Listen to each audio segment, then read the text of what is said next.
أعوذ بالله من الشيطان الرجيم بسم الله الرحمن الرحيم كذبت عاد فكيف كان عذابي ونذر صدقت يا رب العالمين.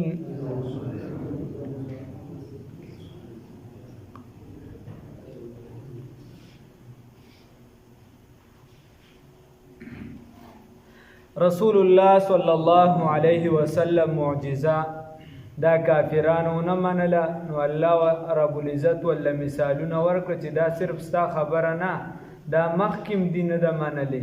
د نوح علیه السلام قوم هم دا خبره نه وه منلې.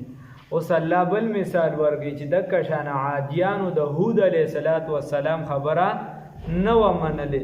حضرت هود علیه السلام چې کوم قوم ته راغلی نو دونه مضبوط قوم هغې به وی من اشد منا قوه، زمونږ نه لا زیات قوت والا څوک دی، زمونږ نه زیات قوت والا څوک دی. دا به بطور فخر وي، دا به یعنی الله ډېرې مضبوطې تنې ورکړې وي.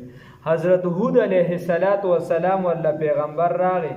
امام جلال الدین سیوطی رحمه الله فرمایي چې 2600 کاله پس دغه عادیان چې دی دا الله د نوح علیه السلام نه 2600 کاله پس بام عروج ته ورسول، یعنی هغه د انتها د زمانې ترقي یافته خلک دغه ټیم د عادیانو دا څه 2600 کاله پس د سیدنا نوح علیه السلام نه.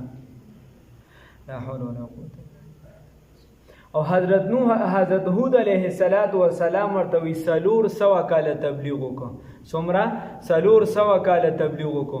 نو یو بنیادی خبره په ټولو کافرانو کې مشترکه ده چې د توحید نه به انکار کو، د سنا د الله د وحدانیت نه به انکار کو. خو بعضو کې بیا نمایه څه ګناهونه لکه د حضرت لوط علیه السلام چې کوم قوم ته راغلی نو یې به لواطت کو.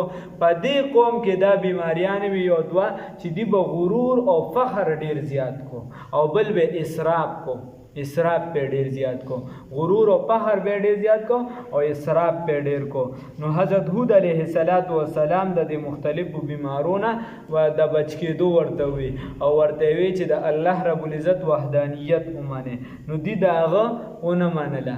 الله رب العزت په تیزه هوا راوستله، تیزه هوا یې پرې راوستله. نو دا هوا په تیزه چې دی تقریبا 8 شپې دا وچلېدله.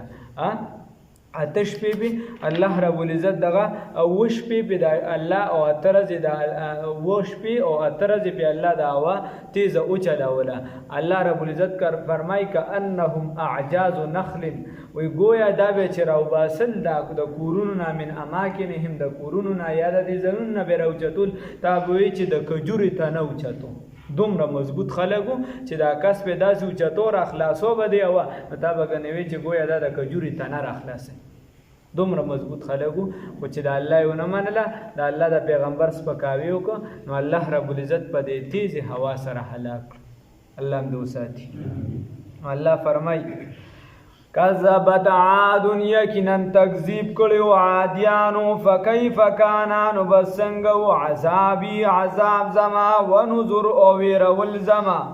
ان ارسلنا، یقینا را لېږلیو موږ علیهم په دیو باندې ریحن تیزه هوا، ریحن هوا سرسرن تیزه، فی یوم نحس، په هغه ورځ سپېره کې، مستمر همیشه دایمي عذاب.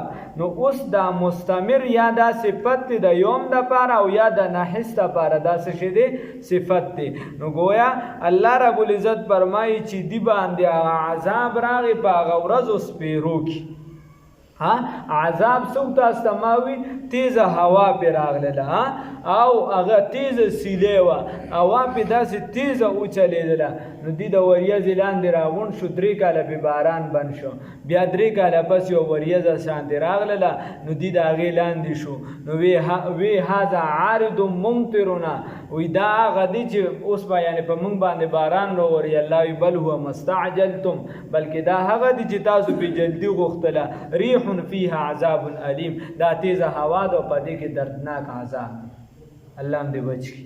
نو د هغې نه پې هم دکه وشو دکه پې وشو. نو د هغې د دې وریځې نه اواز راغی وی رمادن لا تذر من عاد احد وی راشه پې او د دې نه هېڅوک هم د عادیان نه یو بنده مه پرېږده یو بنده ته مه پرېږده.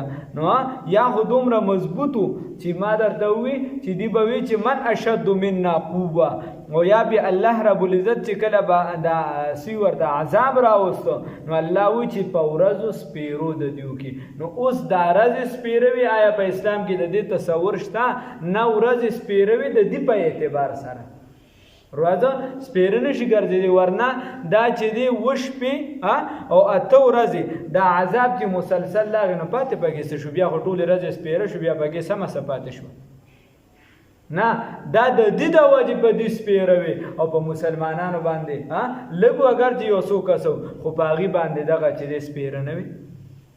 نو دا د دیو د وجه الله فرمای فارسلنا علیهم ریحا صرصرا فی ایام نحسات نحوست انو بیا الله بل فرمای سخرها علیهم 7 لیال و 8 ایام.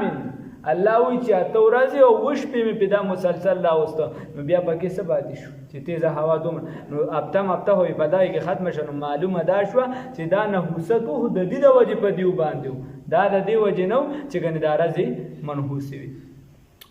الله فرمای علیهم بدیو باندې نازلم کو بدیو باندې تیزه هوا فی یوم نحسن پاغ ورځ د سوک کې پاغ ورځ پیرو کې مستمرن همیشه تنزع الناس چې راویستل به دا خلق دی اوا به دا خلق راو باسل نو من اماکنهم دي ځان له غارونه جوړ کړي ورشمه وي ته د عذاب را ولا وي څنګه به موږ رو باسنو اغه نه به رو باسل دغه اوس هم ته سرچ کته وګوره داغه غزنی آبادیان پاتې ورشته په نن دا ورکه مکه شان نشي جوړولې. نو تنزع الناس راویستل به دا خلق کانهم گویا کی دوی اعجاز تنیدی نخل اعجاز جمع د عجز دا نو گویا دا تنیدی د سشي نخل د کجوري منقیر د وی خرایستل شي دا ست تنیم نه تابه غنی د وی خد دا غونډه تنرسته الله وی دونه مضبوطو الله دې بچ کی کانهم گویا کی دوی اعجاز تنیوی نخل د کجوري منقیر د سو د ویخنا راوتی فکیف ان الله وی بسنگ دی او کان فکیف کان بسنگ او عذاب عذاب زما و نذر او ویرول زما الله وی څنګه وګوره څنګه وی زمنګ زیات قوت والا نشته مو دي جوړه چې قوت والا توخه. الله بیا فرمای ولقد یسرنا القرآن او یقینا آسان کړی دی من قرآن للذکر د بار د نصیحت او د عبرت الګه نو دلته کې کم ځای کې داراله چې علم د دې آسان دی دا د دې آسان دی نن لګ به احتیاط کې د نصیحت د بارا د عبرت د بارا او په دې باندې د عمل د بارا الله دې توفیق راکړي ورنه صرف یادولم ډیر ګران دي بیا به یو کلی کې 4252 دې کسان ولې قرآن یې قرآن یاد ساتل ګران دی الله دې توفیق راکړي. نو ولقد یسرنا القرآن او یقینا آسان کړی دی من قرآن لرا لی ذکر د بار د نصیحت په حل من مدکر په حل من مذکر نو آیا شته دې سوق عبرت حاصلون کې سوق نصیحت حاصلون کې الله دې الله توفیق راکړي.